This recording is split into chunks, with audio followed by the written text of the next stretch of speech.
इस घर में तेरी कोई औकात नहीं है। जितना कहा जाए उतना ही कर। ज़्यादा जुबान चलाई तो इसी दरवाजे से बाहर कर दूंगी। सुबह सुबह पूरे मोहल्ले में यही आवाज़ गूंज रही थी। सास सुमन देवी गुस्से में आंगन के बीच खड़ी थी और सामने उनकी बहू राधिका सिर झुकाए चुपचाप सब कुछ सुन रही थी। पड़ोस की औरतें अपने अपने दरवाजों से झांक रही थी। ऐसा शायद ही कोई दिन होता जब इस घर में राधिका की बेइज्जती ना होती हो। ससुर वेद प्रकाश जी कुर्सी पर बैठे अखबार पढ़ने का नाटक कर रहे थे और पति अर्पित मोबाइल में नजरें गड़ाए ऐसे बैठा था जैसे उसे कुछ सुनाई नहीं दे रहा हो। राधिका ने बेहद धीमी आवाज में सिर्फ इतना ही कहा, माँ जी, मैंने ऐसी कौन सी गलती कर दी? सुमन देवी और भड़क गई। गलती पूछ रही है? तेरी सबसे बड़ी गलती यही है कि तू इस घर की बहू बनकर आई है। तेरे मायके वालों ने दिया ही क्या था जो तू बराबरी की बात करती है? इस घर में तेरी कोई औकात नहीं है। राधिका ने अपने होठ भींच लिए। वो जानती थी कि अगर आज जवाब दे दिया तो रोज की तरह तमाशा और बढ़ जाएगा। शादी से पहले वो एक जानी मानी प्राइवेट कंपनी में अच्छे पद पर काम करती थी, लेकिन शादी के बाद सुमन देवी ने साफ कह दिया था कि इस घर की बहू नौकरी नहीं करेगी, सिर्फ घर संभालेगी। राधिका ने बिना किसी बहस के नौकरी छोड़ दी थी क्योंकि उसे लगा था कि धीरे धीरे सब ठीक हो जाएगा, लेकिन वो जितना झुकती गई लोग उसे उतना ही दबाते गए। सुबह 4 बजे उठकर पूरे घर का काम करना, सबकी पसंद का खाना बनाना, कपड़े धोना और मेहमानों की सेवा करना।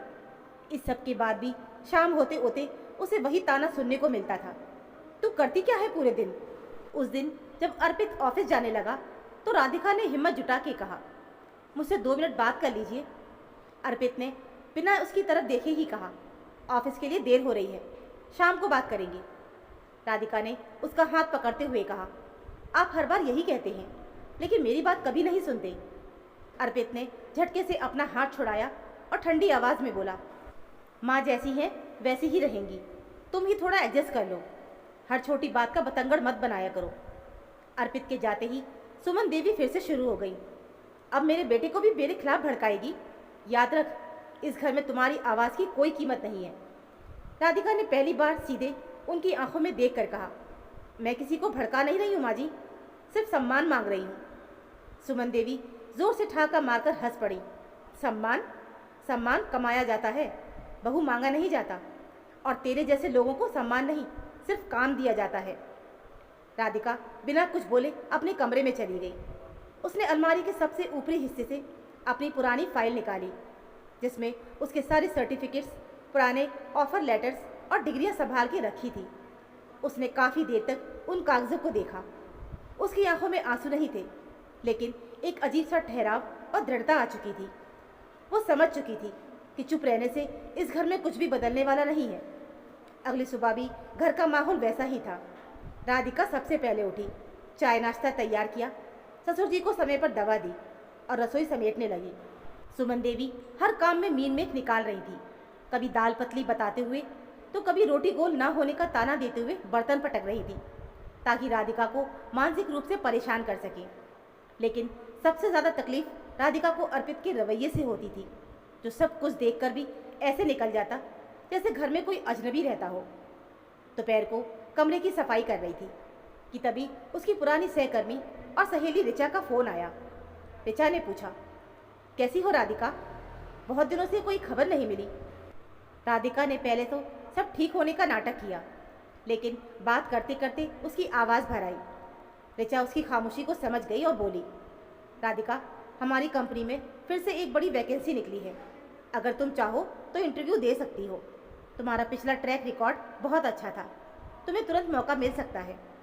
राधिका कुछ पल तक चुप रही और फिर बोली, मैं सोचकर बताती हूँ। फ़ोन रखते ही सामने सुमन देवी खड़ी थी। उन्होंने तंज कसते हुए कहा, बहुत लंबी बातें हो रही थी, क्या फिर से नौकरी के पंख निकल रहे हैं? राधिका ने इस बार बिना घबराए सीधे स्वर में ही कहा, अगर मौका मिला तो मैं नौकरी ज़रूर करूँगी। ये सुनते ही सुमन देवी का चेहरा गुस्से से लाल हो गया। मेरे जिंदा रहते इस घर की बहू बाहर नौकरी करने नहीं जाएगी, समझी? इस घर में रहना है तो मेरे कायदे से रहना होगा। शाम को जब अर्पित घर लौटा तो सुमन देवी ने बात को और मिर्च मसाला लगाकर उनके सामने रखा। देख ले अपनी बीवी के लक्षण, अब ये नौकरी करेगी, कल को हमें आंखें दिखाएगी। अभी से इसकी ज़बान देख रहा है, कितनी तेज चल रही है। अर्पित ने राधिका से सीधे सवाल किया, क्या जरूरत है नौकरी की? घर में किसी चीज़ की कमी है क्या? राधिका ने शांत लेकिन बेहद ठोस आवाज़ में कहा, कमी पैसों की नहीं अर्पित, कमी सम्मान की है। मैं पूरे दिन इस घर के लिए मशीन की तरह काम करती हूँ, फिर भी रोज़ सुनती हूँ कि मेरी कोई औकात नहीं है। मैं अपनी खोई हुई पहचान वापस चाहती हूँ। अर्पित ने झुंझला कर कहा, अगर माँ को पसंद नहीं है तो बात यही ख़त्म। इस टॉपिक पर दोबारा बहस मत करना। इतना कहकर वो कमरे से बाहर चला गया। राधिका उसे जाते हुए देखती रही। उस पल उसे साफ समझ आ गया कि इस घर में उसके आत्मसम्मान की रक्षा करने वाला कोई नहीं है। उसने उसी रात अपने सारे दस्तावेज तैयार किए और मन ही मन एक बड़ा फैसला ले लिया। इस बार वो किसी से इजाज़त नहीं मांगने वाली थी। अगले दिन जब सुमन देवी मंदिर गई और अर्पित ऑफिस निकल गया तो राधिका चुपचाप इंटरव्यू देने चली गई। इंटरव्यू बहुत बेहतरीन रहा और 3 दिन बाद ही उसे ज्वाइनिंग लेटर मिल गया, जिसमें सैलरी पहले से कहीं ज़्यादा थी। ऑफर लेटर हाथ में आते ही महीनों बाद राधिका के चेहरे पर सच्चा सुकून देखा। उसने उसी शाम घर लौटकर सबको अपने फैसले के बारे में बताया। उम्मीद के मुताबिक धमाका तो होना ही था। सुमन देवी ने उसके हाथ से ऑफर लेटर छीना और मेज पर पटकते हुए बोली, बहुत पर निकल आए हैं तेरे। मैंने पहले ही कहा था कि इस घर की बहू नौकरी नहीं करेगी। अगर कल सुबह घर से बाहर कदम रखा तो इस घर में दोबारा कदम मत रखना। राधिका ने आखिरी उम्मीद से अर्पित की तरफ देखा कि शायद आज वो सही का साथ देगा, लेकिन अर्पित ने सिर्फ इतना ही कहा, राधिका, एक नौकरी के लिए घर मत तोड़ो, माँ की बात मान लो। राधिका ने गहरी सांस ली और कहा, घर सम्मान से चलता है अर्पित, अपमान से नहीं। सालों से मैं हर बात मानती आई हूँ। नौकरी छोड़ी, अपनी ख्वाहिशें छोड़ी, अपनी पहचान तक मिटा दी, हर बदले में क्या मिला? रोज यही ताना कि मेरी कोई औकात नहीं है। अब मैं अपनी ज़िंदगी के फैसले खुद करूँगी। सुमन देवी गुस्से में चीखी, तो फिर अभी के अभी निकल जाए इस घर से, यहाँ तेरे लिए कोई जगह नहीं है। राधिका बिना एक शब्द बोले अपने कमरे में गई। उसने सूटकेस खोला, अपने कपड़े, ज़रूरी कागजात और अपनी मेहनत की डिग्रियाँ समेटकर बैग में रख लिया। इस बार उसकी आंखों में एक भी आंसू नहीं था। बाहर आकर उसने घर की चाबियां मेज पे रखी और बोली, मैं जा रही हूँ, लेकिन किसी के निकालने से नहीं, बल्कि अपने आत्मसम्मान के लिए खुद जा रही हूँ। अर्पित ने उसे रोकने की कोशिश तक नहीं की, बस बुझे मन से कहा, गुस्से में फैसले मत लो। राधिका हल्की सी मुस्कुराई और बोली, गुस्सा आज नहीं आया अर्पित, पिछले कई सालों से जो रोज़ थोड़ा थोड़ा अपमान सहा, ये उसी का परिणाम है।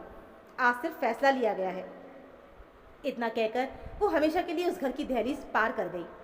पीछे से सुमन देवी बड़बड़ा रही थी, देखते हैं कितने दिन टिकती है, 2 दिन में ठोकर खाकर यहीं वापस आएगी। लेकिन राधिका ने एक बार भी पीछे मुड़ के नहीं देखा।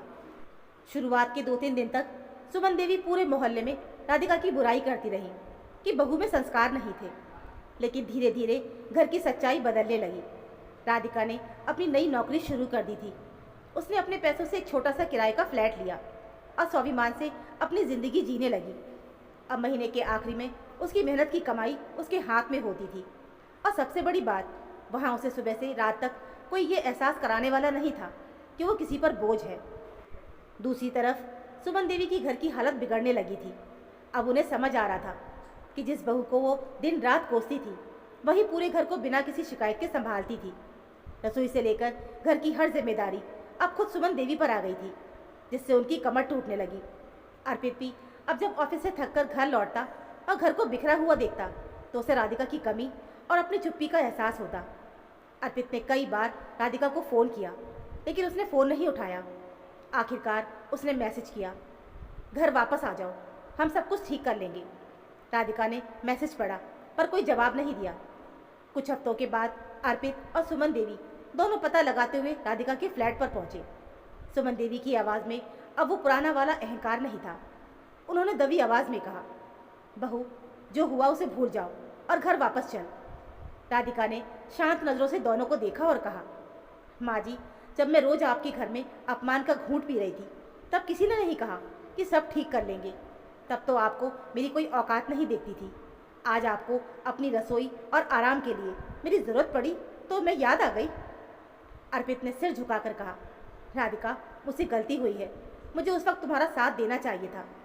राधिका ने दृढ़ता के साथ जवाब दिया, गलती अनजाने में एक बार होती है अर्पित, तुमने तो हर बार जानबूझकर सिर्फ चुप रहना ही चुना। तुम्हारी उसी चुप्पी ने इस रिश्ते को मार दिया। सुमन देवी की आंखों में पश्चाताप के आंसू थे। उन्होंने कहा, हमें एक मौका और दे दे बेटी। राधिका ने बिना आवाज़ ऊंची किए ही कहा, कुछ रिश्ते माफ़ी से नहीं, भरोसे से चलते हैं माँ जी।